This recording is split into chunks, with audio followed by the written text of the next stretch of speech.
Hi, this is Kathy Ganatic. I'm continuing my exploration of the 36 decans of the zodiac today with Scorpio 3, the last 10 degrees of the sign of Scorpio.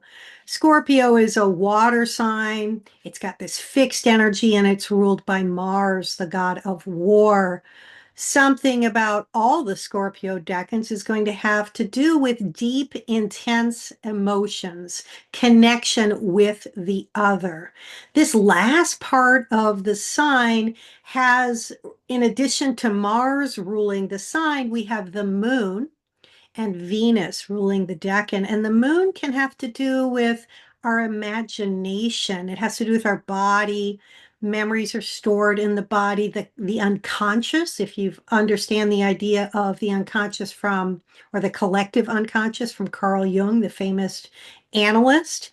This can be part of the vibe of this sign. We bring the imagination to these questions of desire, Scorpios, about that Mars energy of going for what we want. And then we also add in Venus, the goddess of love and receptive desire and pleasure. When you get all that energy together in a decan, we're going to find that people with points or planets in this part of the zodiac work or grapple with questions around desire and what it is to be human, how to both explore or go into the deep unconscious to grapple with your desire and come out the other side changed, or maybe finding a way to clarify what you really want from your soul versus from your embodied existence, ego kind of point of view. I know that sounds like a lot, but we're really going to see that with this deck. And the idea of the 7 deadly sins and grappling with questions around desire is really prominent for this deck. And we're going to see that not only in the tarot card, the 7 of Cups, which is associated with this decan, but also the chart of Liz Greene, who is this famous astrologer as well as Jungian analyst who has her rising degree in this part of the decan. And one of the reports she does on astro.com is about the 7 deadly sins. We're going to go into that as well as talk about Grace Slick from Jefferson Airplane, who wrote the song White Rabbit, which really also resonates with this sort of upside down world of the imagination and exploration of that which is not known. I know that's a little bit heady, but it really fits with the vibe of this deck. And I have my rising degree here as well. So I resonated with both of their charts and what they explore. There's a lot to unpack. I'm going to talk about, besides the tarot cards, we'll talk about some esoteric wisdom or description of this part of the zodiac, as well as the Kabbalah Sephira associated with it. So I hope you enjoyed the video. If you do, like and subscribe. I'm working on growing my channel. So here we go. I'm going to pull up the whiteboard that helps explain what I've just been talking about in greater detail. So, whoops, that's the last of my slides. Let me just go up to the first one. It might take me a second. Here we go. Okay, so Scorpio, just to ground us in the sign in general, is ruled by Mars, the god of war and conflict, passion, though, too, right? And courage, drive, that I'm going to go for the thing I want kind of energy. It's a water sign. All of the water signs have to do with emotion and intuition. They have a sensitive quality. Imagination comes up with the water signs as well. This particular water sign is particularly associated with depth. It's like the deep, dark water of the ocean floor. It can have a psychic or psychological quality about it. People with Scorpio risings tend to be able to sort of see the unseen, see through untruths. They really appreciate people who speak their truth as opposed to cover it up. Although it's interesting because, of course, Scorpios are known for covering up, for hiding, for trying to sort of play their cards close to the vest. And I always say that in part, that may be because they have such a capacity to read other people's emotions and what might be going on inside of other people's head a little bit or psychologically, that they can fear other people do the same thing to them. This is one of the reasons to be so protective. Of course, it's also the sign of the scorpion. Scorpions are very protective and have like this stinger that can penetrate. So that's the energy of Scorpio,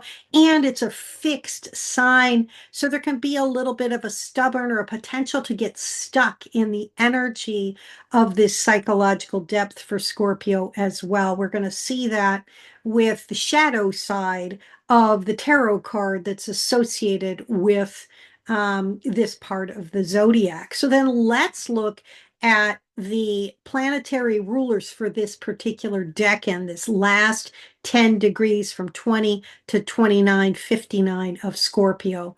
And those are the moon and Venus. And the moon is the triplicity ruler.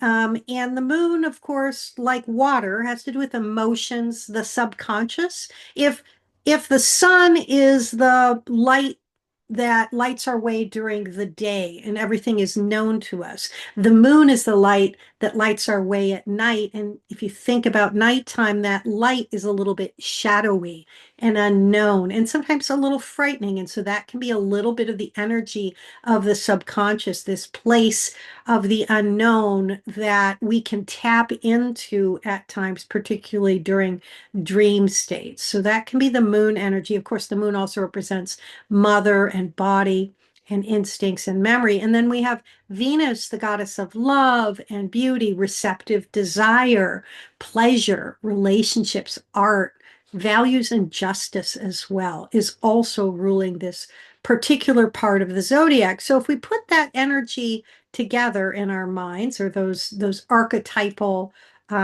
constructs, and when I say archetype, I simply mean, Carl Jung coined this term that there are certain ways that consciousness organizes itself around particular ideas. You can even think of the 7 different planetary energies as 7 different archetypes. The sun being the archetype for what is known, the moon being the archetype for what is unknown, what is shadowy, but of course, mother, Venus being the archetype for love and the goddess, and Mars being the archetype for the warrior, and so on.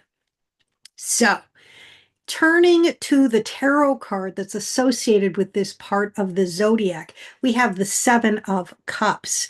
And you can see here, these cups, if you look at each of them, they represent one of the 7 deadly sins. You could also say the 7 planets of the zodiac, which are associated with the 7 different deadly sins. I'll show you a slide about that afterwards, but I thought that was really interesting. And here we see a figure, and he's standing before these 7 cups, and each is filled with this glittering vision of, I can have wealth, I can have power, I can have beauty, victory, etc. All these fantasies around potentials. And these cups do echo that ancient idea of the 7 deadly sins. And the ways in which desire, remember I said this part of the zodiac has to do with desire, Mars and Venus, the 2 planets that have to do with our desire, and then the moon, the planet that has to do with imagination. So we have a card that shows imagination around all these possible things we may receive. The positive side of this card can have to do with a fertile imagination, or people that have their rising degree or planets or points in this part of the zodiac, a fertile imagination, visionary potential, and the courage to go for or face one's deepest longings. The card can honor the creative mind's ability to dream new realities and see beyond the visible world.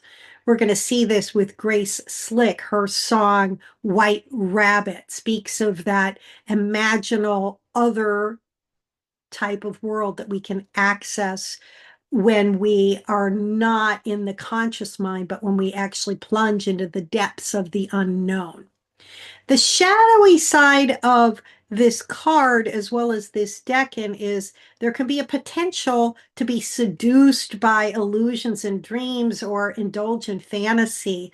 or maybe be paralyzed by too many choices. And Rachel Pollack, who wrote 78 Degrees of Wisdom, when she talks about this card, warns that when you have all these different desires, there's a potential that you can go nowhere because you're popping around exploring one desire and the next, and that it's important to discern and not just get caught or stuck in the imaginal realm, because there can be a confusion that overtakes you. And of course, if you think about the idea of Alice in Wonderland, which comes from that White Rabbit reference to Grace Slick's song, you think about somebody when they enter the unconscious, that unknown realm of dreams and fantasies, or even if you think about a psychedelic experience, which is what White Rabbit kind of refers to, right? Talking about the pills that people are taking, that psychedelic experiences can be known to bring great insight, but they can also sort of turn you upside down, and there's a potential to get lost in the confusion or have a bad trip potentially. So this is a place where, yes, people with this energy might bring something really imaginative and be willing to explore the dark underworld, but there's a need to be careful about getting lost in that particular place as well. So then I just wanted to point out the seven deadly sins, and the idea that these can represent the shadow side of the archetypal energy of each of the planets. And Liz Greene, who I said has her rising degree in this sign, has a report on astro.com that's actually called the seven deadly sins, and goes through each of the planetary energies and how the shadow side might play out in your own particular chart, associating the moon with the sin of envy, and Jupiter with gluttony, Mars with wrath, the sun with pride, Venus with lust, Mercury with deceit, and Saturn with sloth. And so this can be part of the energy of this part of the zodiac, to explore these questions of what it is to be human, to perhaps get caught in the darker side of the energy, but learn from it and be transformed by having gone into one's desire and having to extricate oneself or clarify or separate from the shadow side of the energy and emerge with a better sense of what one wants or what one wants to manifest in the world. It's a very psychological part of the zodiac, I would say. A desire for self-exploration can really come into people, or can be associated with people who have points or planets in this part of the zodiac, the last 10 degrees of Scorpio. So then we look at the ancient texts that talk about this third decan, and you're going to see that all of them are kind of more about the shadow side and the quote unquote sinful side. Now, of course, that's a Christian idea that can carry a heavy Saturnine, you shouldn't kind of vibe to it, that's really not appropriate to an exploration of these different ways that it is to be human. Yeah. So at the same time, I'm just going to read these so you have a vibe for how they mirror some of the notions in the card. So we have Ibn Ezra, a dog and two pigs, and a big leopard with white hair and various prey animals. And we can think about the pigs and gluttony and dogs and how they can go awry when they, depending on their behavior, try to control them or contain it. There's something about dogs where they have this tendency to follow or be organized by the human that is connected with them. And so we can think about the dog as the part of ourselves, the animal part of ourselves that we want to lead or guide, as opposed to allow them to run amok, right?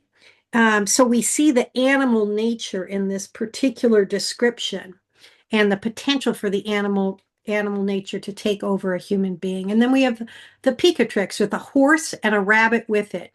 And this is a face of evil works and taste, and joining oneself with women by force and them being unwilling. Well, here we see the idea of desire gone amok.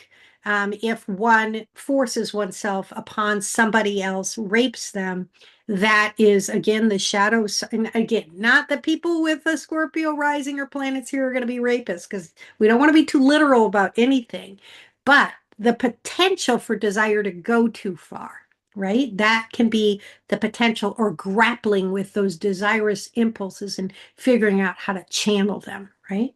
So then we have Agrippa, a man bowed downward upon his knees, and a woman striking him with a staff.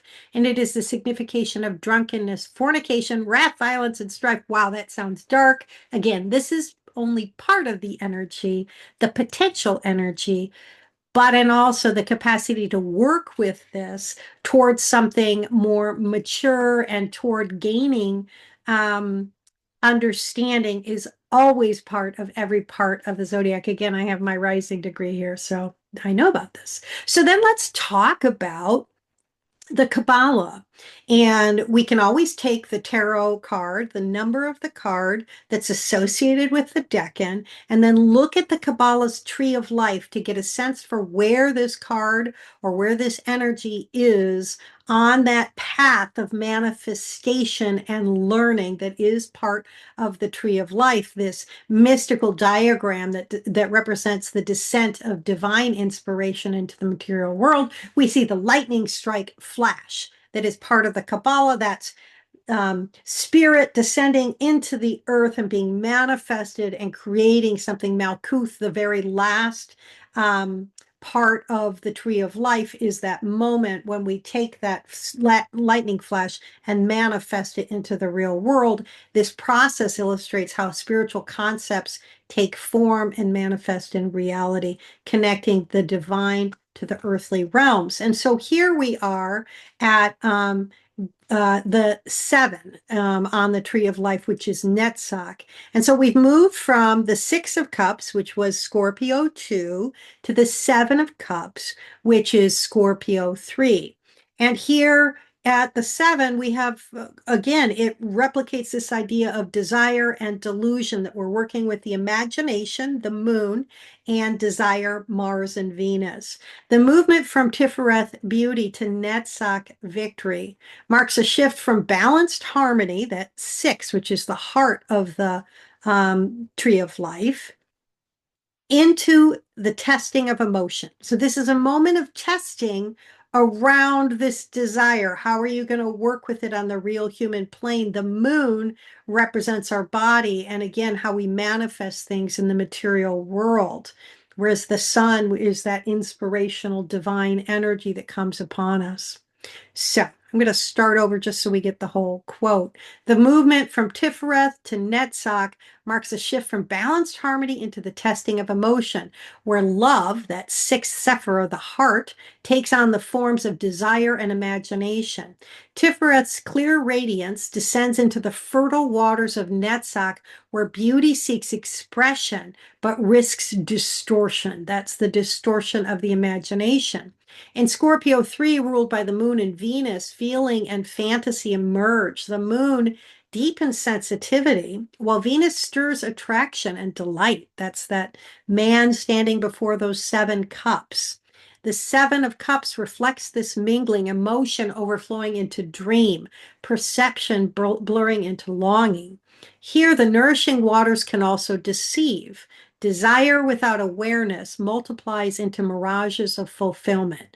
The work in this part of the zodiac is to unite the moon's depth with the steady light of Venus, to let imagination serve love rather than illusion. So that heart, the center of who we are, that inner knowing that's not intellectual, is what is informing us and connecting with us to allow us to grapple with these deeper questions of what we long for. Are we longing for that thing from the deeper part of who we are, or is it an ego-based desire? And that's some of what the grappling of folks with points and planets in this part of the zodiac are working with. Okay, so then let's look at a couple of people with their rising degrees in this part of the zodiac. First, we have Liz Greene. So she's an astrologer, Jungian analyst, and author known for shaping modern psychological astrology. Her books are amazing. I've been working with a Jungian analyst for over 20 years, and I also have attended the Minnesota Seminar in Jungian Studies for many years, have studied Carl Jung, and I'm an astrologer as well. I'm a Hellenistic astrologer, which is a little bit different than modern astrology, but I resonate very much with everything that she writes. It's deep, it's complex, it's got a lot more mythology and archetypal detail to it than a lot of astrologers, excuse me, a lot of people that write as astrologers. So I really recommend her work. In books like Saturn, A New Look at an Old Devil, and The Astrology of Fate, she explores how myths and archetypes bring deeper meaning to life's patterns. For Greene, astrology is a way to speak with the collective unconscious. That's that term coined by Carl Jung, the depth psychologist, to refer to these patterns of understanding that lie beneath the surface. Ooh, I got a little, I'm waving my hands around and I'm getting this little sign. Anyway, I don't know if y'all saw that.